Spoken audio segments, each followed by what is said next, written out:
자, 정의 6단원입니다. 6단원. 그럼 이걸로 갈까요, 이거?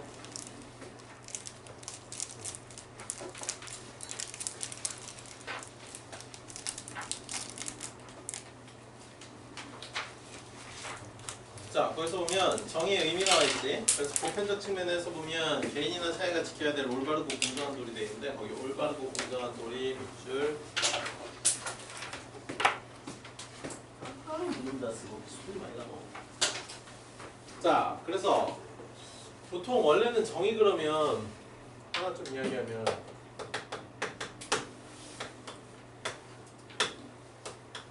정당한 몫으로 이야기하는 경우가 많아요.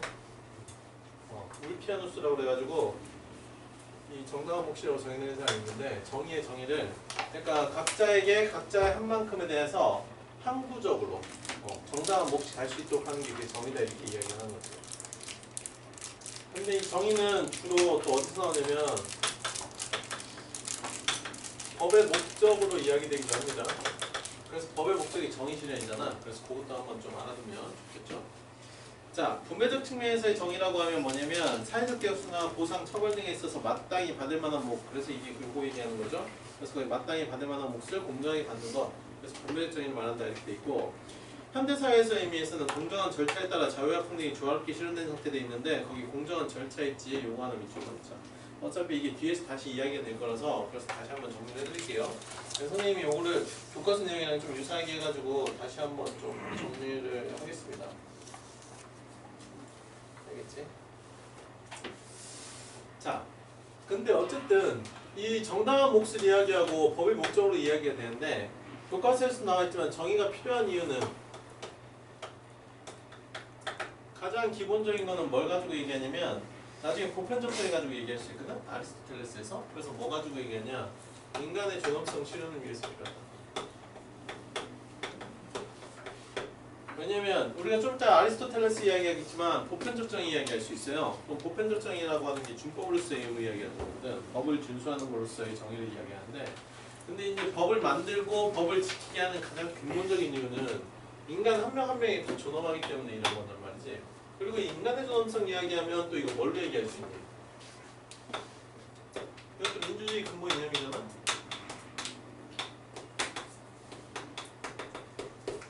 근본 이념이기도 하고, 그 다음에 민주주의의 기본 원리에서 법치주의 이야기하는 것도 결국은 요거랑 일맥상통하는 거다. 그렇게도 연결시켜서 생각할 수가 있다. 자, 그래서 정의의 역할 보면 사회 구성원의 권리 보장해가지고 개인의 기본권 실현 나와있지. 거기에서 개인의 기본권 밑줄, 거기서 뭐 얘기할까? 아까 얘기했던 인간의 존엄성 하나 적어두세요.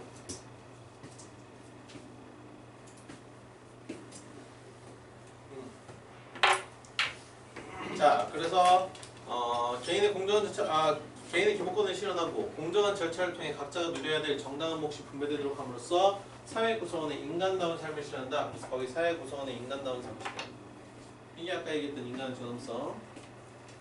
그 다음에 두 번째, 갈등의 공정한 해결을 해가지고 옳고 그름에 대한 판단 기준, 즉 가치 판단 기준 얘기하는 거야. 가치 판단 기준. 그 다음 세 번째, 사회 통합의 기반을 마련한다. 그래서 정의가 실현될 때 개인과 사회가 추구하는 목적이 달성된다. 지금 우리가 공정 이야기하잖아. 그래서 공정적 이야기하는 거지. 그래서 개인성과 공동성의 조화를 이루어 사회 통합 실현이 가능하게 하는 게 바로 정의의 역할이다. 자, 플라톤의 정의론이 있는데 이 플라톤의 정의론은 여러분들 교재에는 안 나옵니다. 교과서에서 안 나오는데 큰 글씨는 나올지 모르겠네. 그래서 일단 플라톤의 정의론은 나중에 필요하면 다시 설명을 할 거고요. 아리스토텔레스부터 이야기합시다.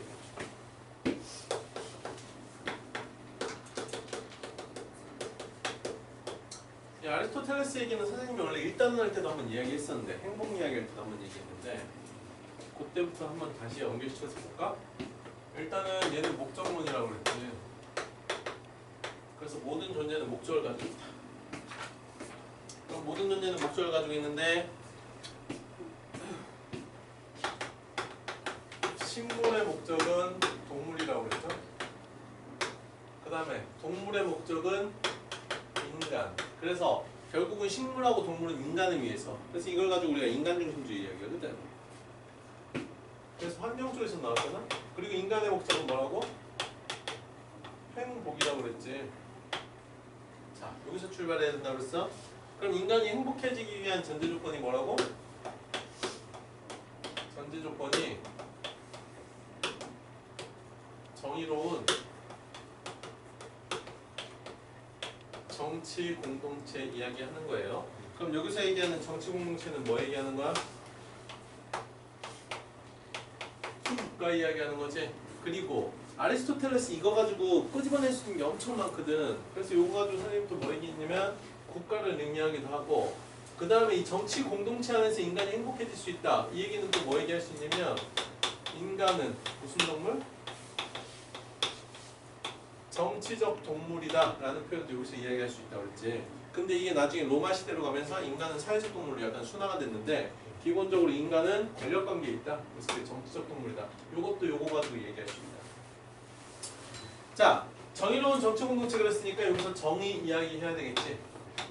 그래서 정의 이야기하는 거고, 그 다음에 선생님이 여기다가 하나 더 추가했던 거는 이 정의로운 정치 공동체의 전제 조건이 윤리적인 개인. 그래서 그거 가지고 우리가 덕윤리 이야기한다고 그랬어요. 예전에 한번 얘기했던 겁니다. 자, 그럼 요거 가지고 뭐 할 거냐? 정의에 대해서 한번 얘기해보자. 아리스토텔레스의 정의. 준아야? 죄송할 짓은 안 하는 게 맞다. 그지? 자, 정의는 크게 두 가지. 일단 아리스토텔레스의 정의라고 하면 뭐라고 하냐면, 아리스토텔레스의 정의는 평등으로 되는 평등. 근데 이 평등이란 말 표현이 의미가 뭐냐? 비례의 동등함을 추구하는 걸 얘기해. 이걸 정의라고 하는 거야. 그래서 이 정의가 크게 두 가지가 있어.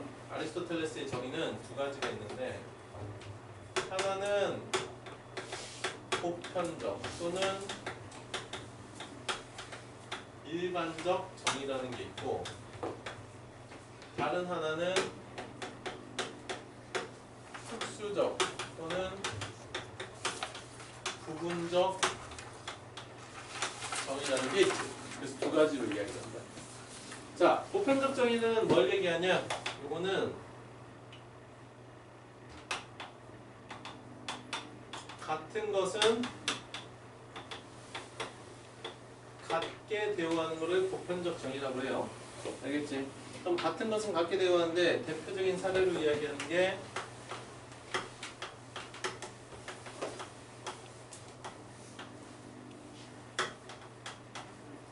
준법으로서의 정의를 얘기한다. 그럼 준법이라고 하는 건 법을 준수하는 거잖아. 그럼 법이라고 하는 것은 모든 사람들한테 같은 것은 같게 적용이 되는 개념이거든. 그래서 이거 모든 사람들은 준법의 의무를 가지고 있는 게 이게 보편적 정의라는 의미가 있는 거지. 그래서 이건 예외 없이 누구에게나 다 똑같이. 오케이? 반면 특수적 정의 또는 부분적 정의라고 하는 것은 특수한 상황, 즉 일반이 아닌 부분에서만 적용이 되는 정의야. 즉 모든 사람들한테 적용되지 않는 정의인 거지. 이 특수적 정의에 해당하는 게 세 가지가 있어요. 대표적인 게 고등학교 과정에서 세 가지가 나오는데, 첫 번째가 뭐가 있냐면 분배적 정의가 있다. 분배적은 다른 말로 배분적 정의라고 하죠. 그 다음에 교정적 정의가 있고, 그 다음에 교환적 정의가 있다. 교정적 정의는 다른 말로 시정적 정의라고도 해. 자, 분배적 정의는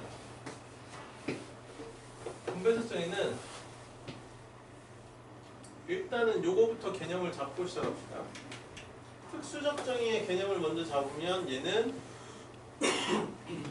같은 것은 같게 대우하는 것을 요거를 전제로 한다. 일단 준법을 전제로 한 상태에서 같은 것을 같게 대우하는 걸 전제로 해가지고 다른 것은 다르게 대우하는 것이야. 이게 특수적 정의에 해당이 되거든. 근데 그 중에서도 이 분배적 정의라고 하는 거는 어떤 일에 참여한 사람들한테 분배해주는 거지. 그거랑 관련이 된 거다. 그래서 여기서는 뭐로 이야기하냐면 기하학적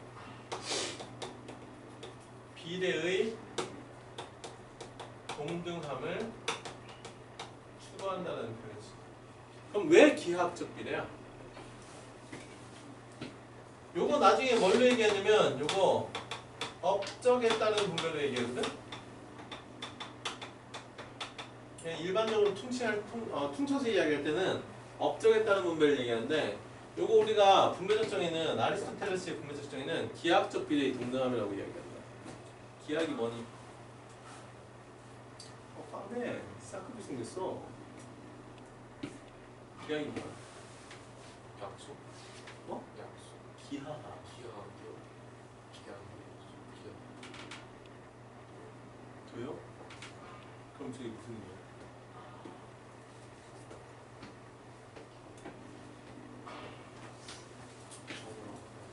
정용한테? 틀 안에서? 기하.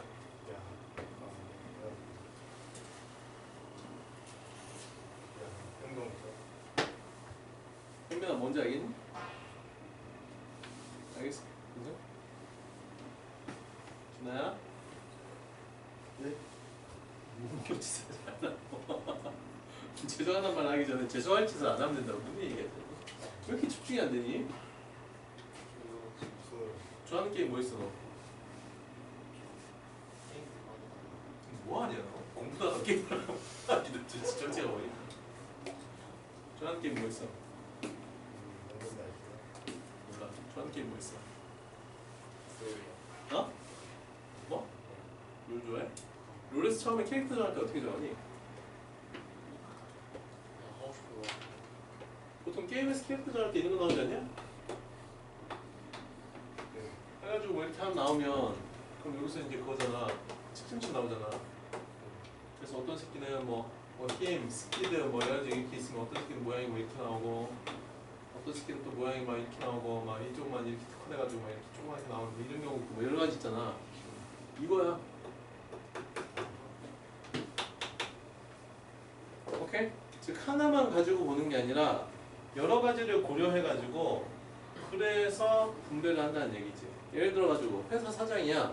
사장이면 일단 근속 연소가 있고 그 다음에 회사의 기여한 정도가 있고 그 다음 이 사람이 결정을 얻을 수 있는 이익의 차이가 있고 여러 가지 부분에서 일반 신입사원이랑 차원이 다르니까 거기에서 더 많은 분배를 주는 거고 신입사원은 아까도 얘기했지만 근속 연수도 짧고 그 다음 이 사람이 결정에 생긴 이윤도 적고 그 다음 이 사람이 회사에 영향을 미치는 그런 것도 적고 이러니까 거기에 대한 분배가 적어지는 거거든. 근데 그런 식으로 하나의 기준이 아니라 여러 개의 기준을 복합적으로 따져서 분배를 하기 때문에 그래서 기하학적 비례라고 하는데 요거 생각하면 된다는 거야.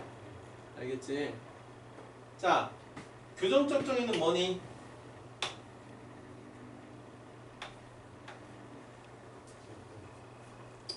이런 거 있잖아.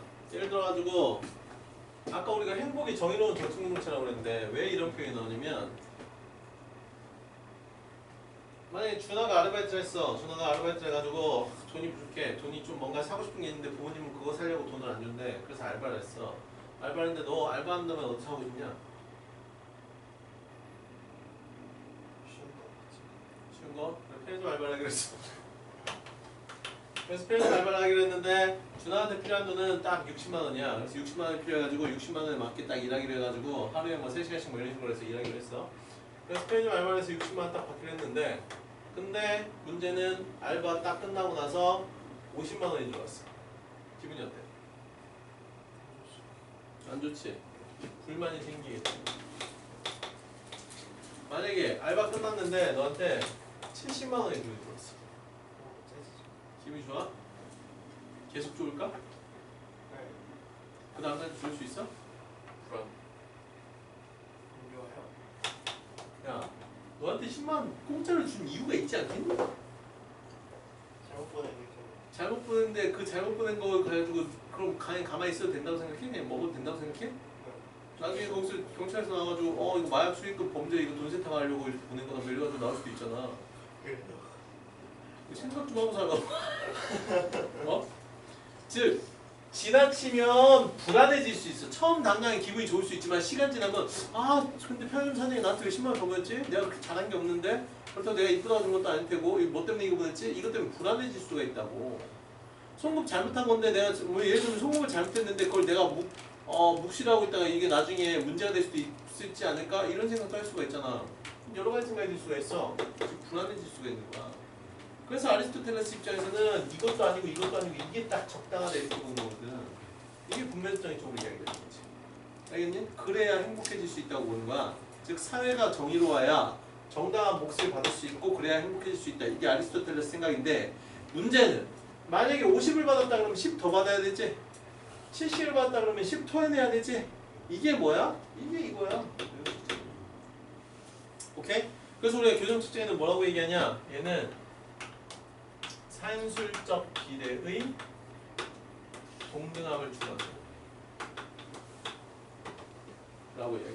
그럼 산술적이라고 하는 거는 이거잖아. 60에 맞추면 되는 거지. 오케이? 됐어? 자, 마지막으로 세 번째. 교환적 정이라고 하는 건 뭐니? 교환을 하는 거잖아. 근데 교환할 때는 어떻게 교환해야 돼? 등가 교환이지. 즉 가치가 같은 거 가지고 교환하는 거지. 그러니까 이것도 뭐랑 관계 있어? 엄밀히 이야기하면 산술적 비례라는 얘기가 있지. 그지? 그래서 선생님이 아까 아리스토텔레스 뭐라고 그랬어? 비례의 동등함을 추구하는 거야. 같은 것을 같게 비례하는 거고 다른 건 다르게 비례하게 만드는 거지. 알겠지? 그래서 이게 아리스토텔레스의 정의다. 요건 알아두세요. 중요해. 이건 시험 나올 거야. 교과서에 나와 있고. 자, 그래서 아리스토텔레스의 정의는 좀 알아두세요. 알아두시고요. 그 다음에 교과서의 자료를 보면 뭐 나와 있냐면 청탁금지법하고 부정부패 척결 나와 있거든. 이것도 일종의 정의, 공정한 사회를 위해서 필요한 거다. 못 보고 교과서 한번 읽어보십시오. 읽어보시고 그 다음에 이제 뭐 얘기할 거냐면 정의의 실질적 기준을 한번 얘기해보자.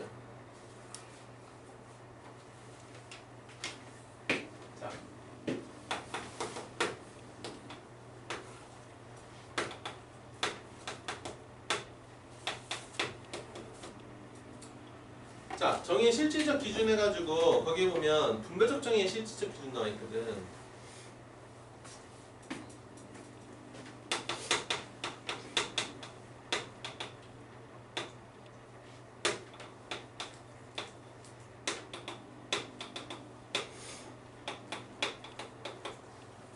지금 보면 몇 가지 나와 있냐면 세 가지 나와 있어요. 세 가지 나와 있는데 업적과 능력과 필요 나와 있습니다. 그래서 업적, 능력, 필요. 업적에 따른 거, 능력에 따른 거, 필요. 그 다음 하나 더 있는데 그게 뭐냐면 절대적 평등이라고 얘기하는 거예요. 그래서 원래는 네 가지까지 이야기할 수 있다. 그래서 교과서에서도 보면 거기에 교재 교과서 내용 자체에서는 이 세 가지지만 사례로 이야기할 때는 요거까지도 이야기를 하니까 절대적 평등까지도 좀 알아두세요. 자, 일단 업적에 따른 분배에 보면 개인이 성취한 업적을 기준으로 분배를 한다 이렇게 돼 있잖아. 그래서 요거는 약간 뭐랑 관계 있냐? 요거는 결과지향이야. 알겠지? 그러니까 개인이 뭔가 성과를 냈을 때 성과에 따른 분배가 되는 거지. 그럼 이 사람이 가지고 있는 선천적인 능력이랑 능력에 전혀 관계는 없진 않지만 어쨌든 눈에 보이는 걸 가지고 분배를 하니까 그나마 좀 명확하다 이렇게 얘기할 수 있어. 다만 단점은 뭐가 될 수 있니?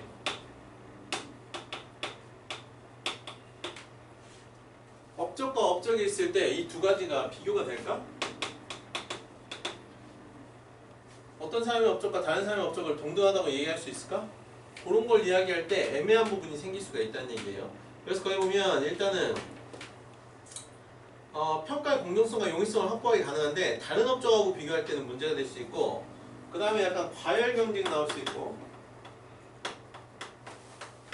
그 다음에 약자 배려가 부족할 수 있다.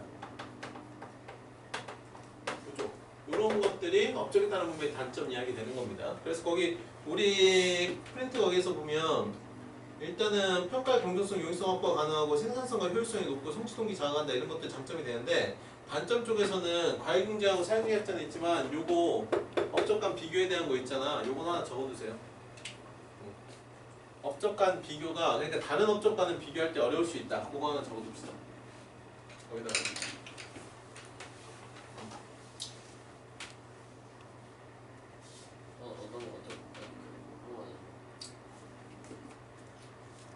업적 간의 비교가 어려울 수 있다. 업적 간 비교가 어려워. 그러니까 근데 문제는 이 업적 간 비교가 좀 어려울 수 있다는 게 약간 서로 다른 업적에 대해서. 알겠니? 예를 들어 가지고 그런 거 있잖니. 예전에 한번 얘기했는데 문제 쪽에서 얘기했던 건데 의사가 있고 환경미화원이 있어. 우리가 볼 때 업적에 따른 분배 얘기하면 의사가 더 많은 분배를 받지. 그치? 의사가 더 많은 분배를 받고 환경미화원 더 적게 분배를 하잖아? 이거 왜 이야기하냐면 직업에 따라서 약간 사회적 중요도나 기여도가 다르다 이렇게 보는 문제거든? 우리가 기능론이라고 그래요. 그래서 직업, 즉 각 기능이 사회적 중요도 차이 때문에 얘는 더 많은 업적에 따른 분배를 받고 얘는 더 적은 분배를 받는다 이렇게 이야기를 하는데 이제 이걸 비판하는 사람 입장에서는 어떻게 이야기하냐? 아니 의사는 지가 좋아서 의사한 거 아니야. 지가 좋아서 의사한 거고 환경미화원 같은 경우는 지가 어쨌든 사회에 기여하려고 하는 거 아니야. 그럼 결국은 의사냐 환경미화원이냐 이게 중요한 게 아니라 이 사람들이 시간 투자한 걸 똑같이 생각을 해야 된다는 얘기지. 예를 들어가지고 의사가 아무리 진료를 잘해도 환경미화원이 그쪽 주변을 청소를 그 병원을 깨끗하게 청소를 안 해놓으면 그러면 제대로 된 진료가 될 수 있겠냐는 거지. 그러면 거기에 대한 청소나 이런 부분에 대한 기여도 생각을 해야 되기 때문에 환경미화원 저평가돼서는 안 되고 환경미화원의 시간도 의사랑 거의 동등하게 대우받아야 된다. 이런 식으로 주장하는 경우도 있거든. 그러니까 이런 것들이 일종의 어떻게 보면 다른 업적, 서로 다른 업적이잖아. 근데 이거에 대한 비교를 할 때 기준이 명확하지 않아서 생길 수 있는 문제다 라고 이야기를 하는 거야. 자, 그 다음에 두 번째 능력에 따른 분배 있는데 능력에 보면 개인의 신체적, 정신적 능력을 기준으로 분배를 한다 이렇게 돼 있지. 그래서 요거는 약간 현재 상황에서 현 상황에서의 조건을 보고 하는 거예요. 예를 들어서 대졸이냐 고졸이냐 자격증 이런 것들 가지고 얘기하는 거지. 자격증이나 아니면 이 사람들이 가지고 있는 아까 얘기했던 재졸, 고졸 뭐 이런 거 졸업 어디 졸업했냐 뭐 이런 거 가지고 얘기하는 게 능력이 되는 거야. 자, 장점을 보면 개인의 능력, 잠재적 실현 기회를 제공을 하는데 근데 문제는 요것도 단점이 있지. 능력 평가 기준이 모호하다. 얘는 오히려 결과가 나오잖아? 결과가 나오니까 비교하기가 용이한데 얘는 결과가 없어요. 없는 상황에서 그 상황에서 보고 뽑아야 되는 거거든. 그러니까 이 사람이 잘할지 안 할지는 모른단 말이지. 그래서 거기에서 문제가 생길 수 있다.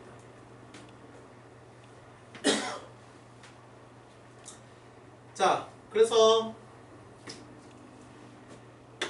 우리 프린트에도 보면 뭐라고 되어 있냐면 일단 능력평가 정확한 기준 마련이 어렵다 이렇게 돼 있고 그 다음 무연적 선천적 요소의 개입이 배제가 어렵다. 예를 들면 흑수저냐 금수저냐 뭐 이런 식으로 이야기될 수도 있다는 얘기지. 가정 배경이 여기에 개입이 될 수도 있다. 그래서 그렇게 얘기하는 거예요. 자, 그 다음에 세 번째 필요에 따른 분배되어 있는데 의식주 중 기본적 욕구 충족이 어려운 사람에게 분배를 한다 이렇게 되어 있는데 요거는 예전에 한번 얘기했지. 필요가 뭘 얘기한다고 그랬어? 필요가 의미하는 거는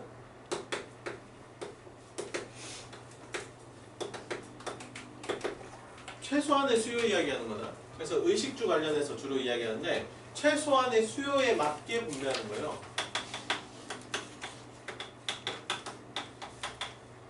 그래서 주로 이쪽에서 이야기되는 게 복지 관련된 개념에서 이야기되는 게 필요에 따른 분배라고 이야기를 하는 거죠. 근데 이 필요에 따른 분배는 얘네 둘하고 약간 차이가 나는 게 얘네들은 주로 자본주의 쪽에서 강조하는 거예요. 자본주의 쪽에서 강조하는 거고 그 다음에 이 필요에 따른 분배가 거의 사회주의나 공산주의 쪽에서 이야기하는 거야. 절대적 평등을 공산주의로 하는 경우도 있는데 요거는 엄밀히 이야기하면 공산주의라고 보기 좀 어려워요. 알겠지? 자, 그러면 거기서 하나씩 보자. 일단은 필요에 따른 분배 같은 경우는 최대한 많은 사람들이 인간다운 삶을 영위할 수 있도록 한다. 그래서 최소한의 수요에 맞추기 때문에 최대한 많은 사람들의 기본적 욕구를 충족시킬 수 있다는 장점이 있는데 단점은 뭐냐? 요거 근로의욕 상실.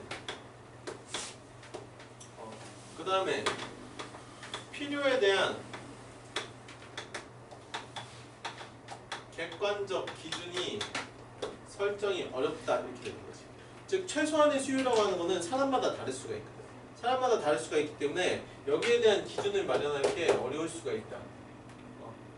그래서 이 필요 대신 주로 많이 쓰는 게 절대적 평등. 그럼 이 절대적 평등은 뭐니? 모두 똑같이 동일하게 예외 없이 분배하는 거를 절대적 평등이라고 한다.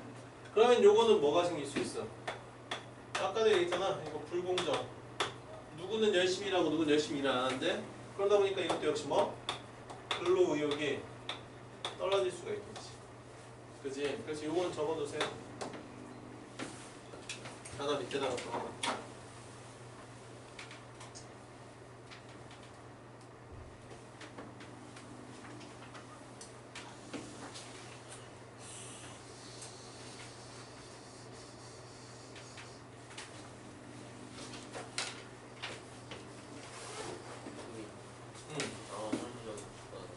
어?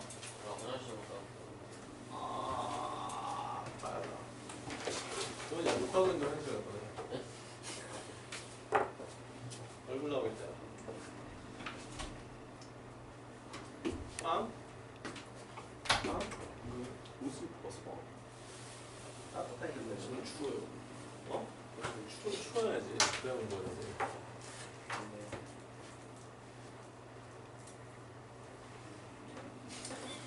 중독이야. 이게 무슨 중독이야? 술 만나면 그러는 거야. 일종의 일정결핍일 수도 있어. 아, 존나 아주 대단하다. 뒤로. 죄송해요. 답이 있어. 뭐? 답이 있어.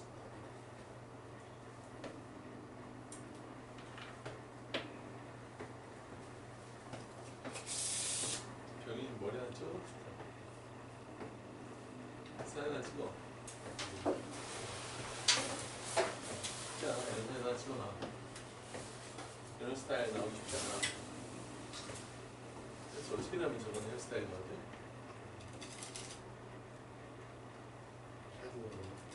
사진 하나 찍어놔. 헤어스타일. 억지로 만들게 됩니다.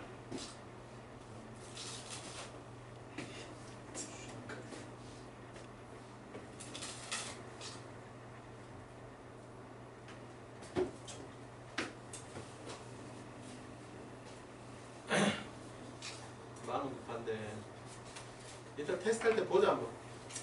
왜? 테스트 해야지 오늘 좀.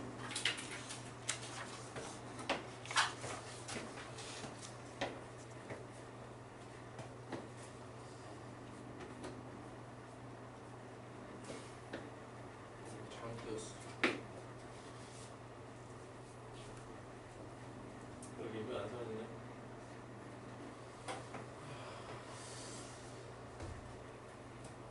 아, 바꿔치기 아니고.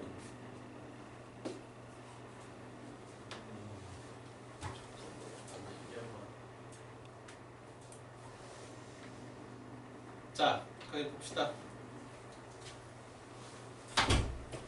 그래서 거기 필요에 따른 분배 보면 일단 사회적 약자를 보호한다는 장점이 있다. 그래서 거기 있죠. 사회적 약자고. 단점에서 보면 개인의 성취 동기가 저하되고 생산성과 소유성이 약화되고 그다음 모든 사람의 욕구를 충족시키지 못한다 이렇게 돼 있잖아. 그래서 거기 모든 사람의 욕구를 충족시키지 못하면 이것도 하나 해줘요. 그래서 사회적 자원은 한정되어 있다. 자, 그래서 일단은 업적에 따른 분배하고 능력에 따른 분배하고 필요에 따른 분배 이 세 가지는 구분해야 된다. 그래서 이거 중요하고요. 다음 페이지 보세요. 필수 자료는 그냥 한번 읽어봐. 그 다음에 다음 페이지 보지 말고 거기 그거 봐봐. 보편적 복지와 선택적 복지 있지? 요거는 별표 하나 칩시다.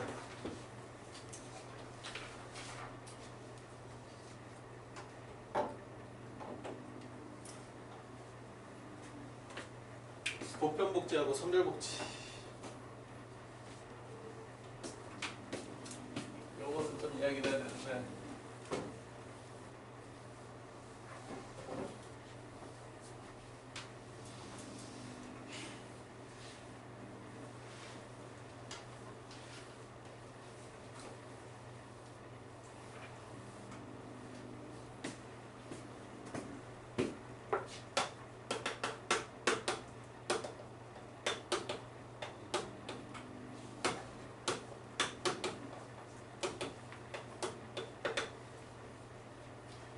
보편복지하고 선별복지 이건 무슨 개념이니? 일단 복지가 뭐야?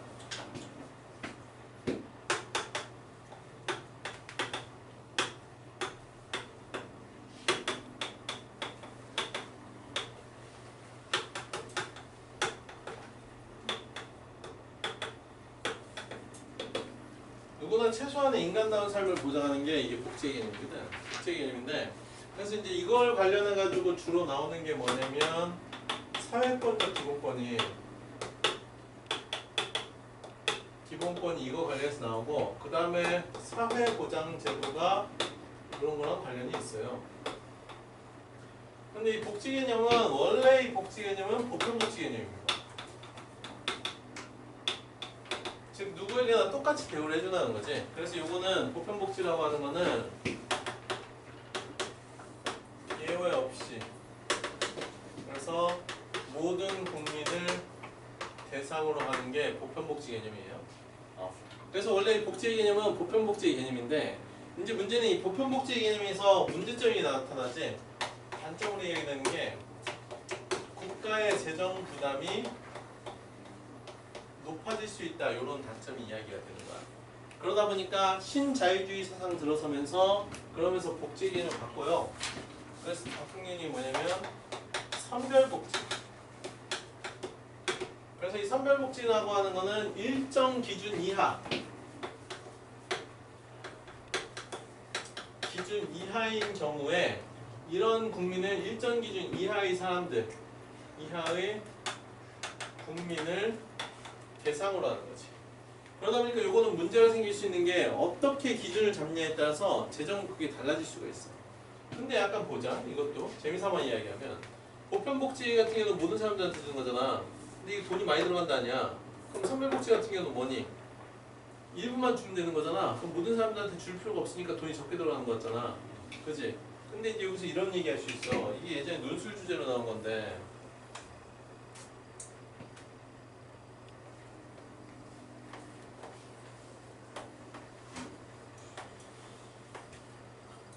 선별복지 개념은 약간 이런 거라는 얘기야. 펜스가 있어. 펜스가 있으면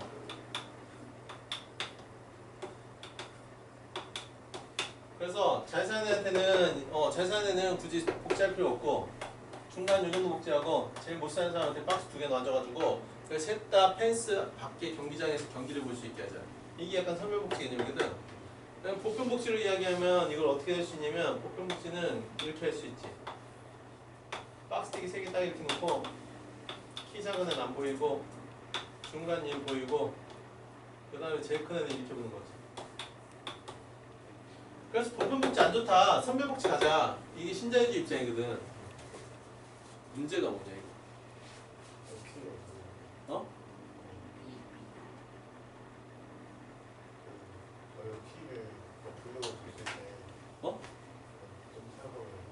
어? 이런 게 어떻게 보면 논술 주제로 이야기되는 건데 이런 거는 좀 상식적으로 좀 알아두면 좋게 이게 결국 프레임 싸움이거든? 프레임 싸움인데 이 선별복지를 주장하는 쪽이 아까도 얘기했지만 신자유주의 쪽이라고 그랬잖아. 그렇지? 그리고 원래 복지 개념은 보편복지 개념이야. 누구나 예외 없이 복지를 하는 거지. 이거의 단점이 뭔지 아냐? 그러니까 딱 그림으로 봤을 때는 얘가 공정해 보이고 얘가 불공정한 것처럼 보이잖아. 근데 엄밀히 이야기하면 여기서 담장을 낮추는 게 중요한 거야. 알겠니? 즉 담장을 낮춰서 복지는 똑같이 해줘야지 예외 없이 다 같은 인간인데. 오케이? 대신 담장을 낮춰주고 대신 어떻게 하면 돼? 이 박스를 놓기 위한 재원 마련 있지? 이 재원 마련에 있어서 얘가 제일 많은 돈 내고 얘가 그 다음 내고 얘가 적게 냅니다. 무슨 말인지 알겠니? 이해가 돼? 그러니까 이런 식으로 주장을 한 게 누가 이걸 주장을 했냐면 이걸 주장을 한 게 그러니까 우리가 뒤에서 이야기할 텐데 롤스가 이야기하는 재산소유 민주주의라는 개념은 가난해진 사람들을 이렇게 돕자는 개념이 아니에요. 이렇게 돕는 게 아니라 가난해지기 전에 그러니까 오히려 분배, 사후적 분배가 아니라 사전적인 분배를 이야기하는 거야. 그래서 일단 이 사람이 자기 자식한테 뭔가 상속을 할 때 제일 많은 상속세를 내게 하는 거지. 4개 해서 이 혜택을 사회 전체에 골고루 나눠. 그걸 가지고 이야기하는 건데, 근데 이건 뭐 그래 다음 시간에나 뭐 그때 한번 이야기해 볼 수도 있을 것 같아. 자, 그 다음에 여러분들 교과서에서 뭐 나오냐면 사례로 보는 분배 특정의 다양한 기준 해가지고 거기에서 김치 가지고 나와요. 김장김치. 공동에서 마을 공동으로 김장한 다음에 이거 어떻게 분배할 거냐 해가지고 업적, 그 다음에 능력, 그 다음에 필요, 그 다음 절대평등 이렇게 해가지고 4가지 나옵니다. 4가지 나오는데 요거 반드시 꼭 읽어보시고, 그 다음에 교과서 181페이지에 보면 거기에 우리가 지금 한 게 있어요. 업적에 따른 분배하고 능력에 따른 분배하고 필요에 따른 분배 장점과 단점 나와 있어요. 교과서에. 알겠니? 교과서에 있으니까 교과서 거기다가 적어놔. 그래서 정예시 7기준 옆에다가 교과서 180, 181페이지 적어놔. 그래서 교과서 내용을 좀 읽어보세요. 알겠죠? 교과서 180에서 181페이지. 자, 그 다음에 182페이지에 보면 교과서 182페이지 보면 분배 정리를 위하여 해가지고 창의융합해서 아리스토텔레스 자본주의, 사회주의, 절차학정이 이렇게 나와 있거든? 요거는 하나 좀 이야기를 해줄게.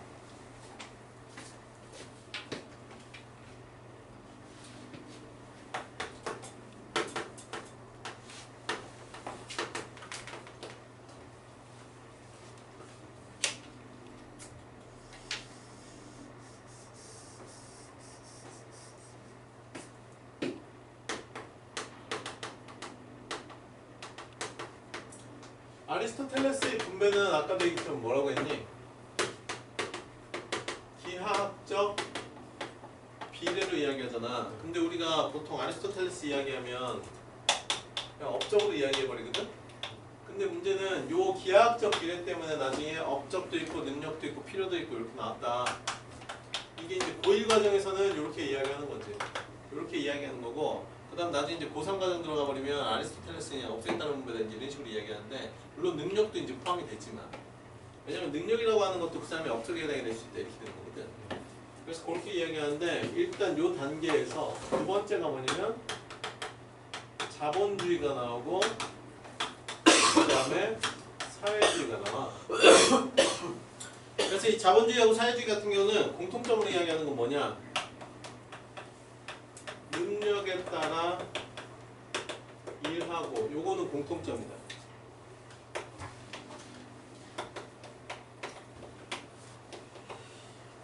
차이점 이야기하면 뭘로 얘기하냐면 자본주의는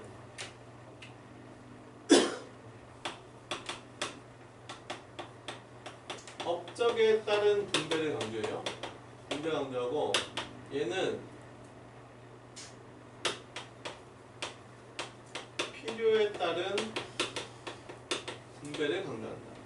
그래서 업적이냐 필요냐 요게 차이점 되는 거야. 그래서 가장 심플하게 이야기한다 그러면 이렇게 해가지고 얘기할 수 있어요. 자, 그 다음에 그래서 이쪽에서 중시하는 거는 뭐 얘기하냐면 기회의 평등을 중시한다 이렇게 이야기가 돼 있고, 교과서 쪽에서는 그 다음에 이 기회의 평등하고 또 하나 좀 구분해서 이야기하는 게 결과적 평등인데, 요거는 우리 프린트 거기에 나와 있죠? 프린트에 기회의 평등하고 결과적 평등 나와 있으니까 그거 한번 읽어보시기 바랍니다. 자, 그래서 약간 자본주의 사회에서도 합리적 차별은 인정한다 그랬을 때 그 합리적 차별은 결과적 평등 가지고 이야기하는 거예요. 그래서 그거 이야기하는 거고, 그 다음 마지막으로 이게 좀 중요한데 이따가 이야기 되겠지만 절차적 정의 가지고 이야기하는 게 있어요. 이거 현대사회 쪽에서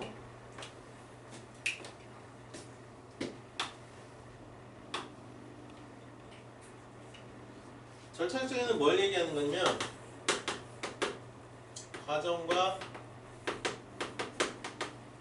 절차를 중시한다 이렇게 되는 거지. 그럼 이게 무슨 말이냐? 이거 가지고 잠깐 이야기를 해보자. 뒤에 이야기가 나오겠지만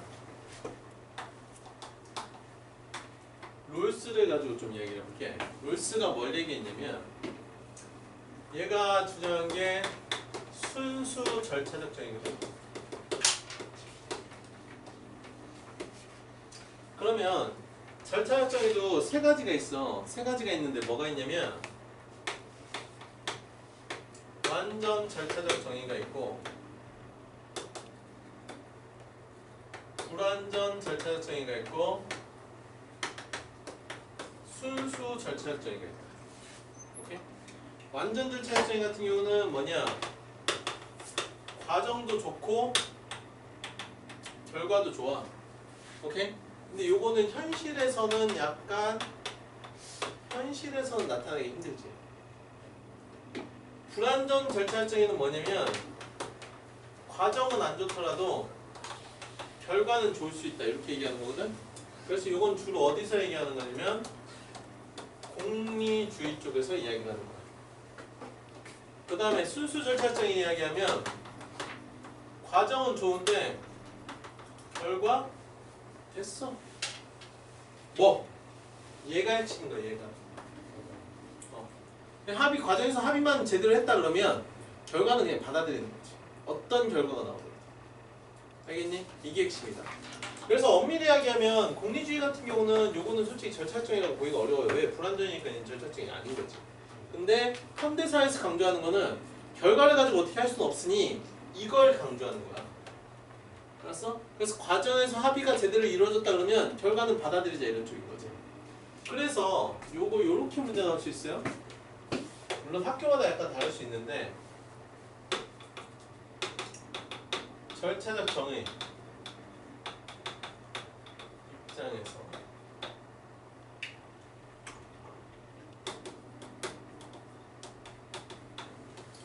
과정이 공정하면 1.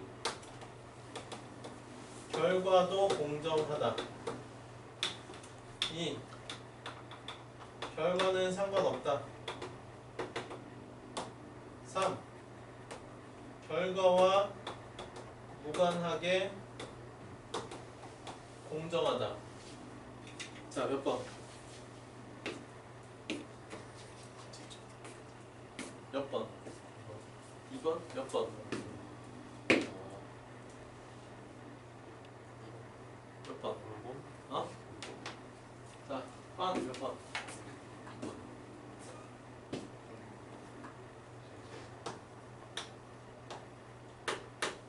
왜? 이게 핵심이야. 알겠니? 즉 과정이 공정했기 때문에 결과 당연히 공정할 거야. 왜? 합의를 제대로 했잖아. 과정이 공정하기 때문에 결과는 상관없어. 어차피 과정이 됐으니까 그 결과는 받아들이면 되는 거고. 그치? 과정이 공정했기 때문에 결과하고 상관없이 이건 당연히 공정하게 받아들일 수 있지. 왜? 합의한 거니까. 그래서 뭐가 들어가도 상관이 없어. 포인트는 얘가 포인트. 알겠니? 근데 학교에서 이 정도까지 나올지는 잘 모르겠다. 근데 절차적 정의 알아두세요. 뭐가 중요하다고? 과정이 공정한 게 중요한 거야. 예를 들어가지고 우리가 이렇게 있는데 점심 때 배가 고프니까 뭐 시켜 먹을까? 그럼 피자를 시켜 먹었어. 그래서 피자를 시켜 먹었는데 두 조각이 남은 거야. 그럼 두 조각을 어떻게 나눠 먹을까? 그랬더니 여기서 뭐 어떤 애들은 멀리뛰기 합시다. 어떤 애들은 뭐 가위바위보 합시다. 뭐 여러 가지 하자고 하겠지. 근데 그 과정에서 예를 들어가지고 막 그런 걸 했어. 그림 맞추기 다트를 던져가지고 하자. 그래서 다트를 던져가지고 점수가 높은 사람 하자 이래가지고 오케이 해가지고 했단 말이지. 했는데 나중에 보니까 현민이가 이긴 거야. 근데 알고 보니까 현민이가 다트 뭐 세계 선수권을 나간 적이 있어. 근데 우리는 그런 걸 모르는 상태에서 합의는 했잖아. 합의는 했으니까 일단 결과는 그대로 수용해야 되는 거야. 알겠니? 문제는 다음번에는 어떻게 하면 되는 거니? 거기에서 따로 그런 정보가 충분히 필요하겠지. 그런 걸 가지고 합의를 하는 게 중요하지. 우리 준아 골골한다 아주 그냥. 얼마나 피곤했을까? 호흡을 싸고 있어. 웬만하면 피곤할 것 같아. 나중에 영상 볼 수 있으니까 안 건드리고 수업을 하는데 그럼 어떡하니? 각자에게는 각자의 뭔가 나한테가 있겠지. 자, 그래서 요거 하나 알아두세요. 절차정의 이거 중요합니다. 그래서 이렇게 하면 여러분들 교과서에 8-1단원까지가 얘기가 끝난 거예요. 끝난 거고, 그래서 거기서 교과서에 보면 뭐 대학 입시제도하고 성과연봉제 뭐 이런 것도 나와 있는데, 그래, 요건 나중에 한번 좀 다시 한번 교과서 읽어보세요. 꼭. 왜냐면 여러분들 그 지리 파트 빼고 나머지는 교과서 위주로 나오는 것 같더라고. 지난번 시험도 그렇고 그러니까 교과서 좀 열심히 읽어보시기 바랍니다. 그런 다음에 지금부터 뭐 할 거냐면 테스트를 할 거야. 테스트를 할 건데 어디를 할 거냐? 8-1 이거 아니에요? 두 개. 오늘 배운 진도 나온 거 있지? 여기서 3개를 물어볼 겁니다. 3개를 물어볼 거니까 지금부터 좀 꼼꼼히 공부하고 그 다음에 테스트를 합시다. 오케이? 그럼 뭐 여기서 2개, 여기서 1개 이런 거 아니에요? 그건 선생님 마음인데? 근데 일단은 선생님이 문제 풀 거를 좀 하나 갖다 줄게. 갖다 줄 테니까 그거 일단 공부를 먼저 해. 알았지? 그리고 선생님 지금 프린트 가지고 문제 풀고 그 다음에 테스트. 오케이? 야.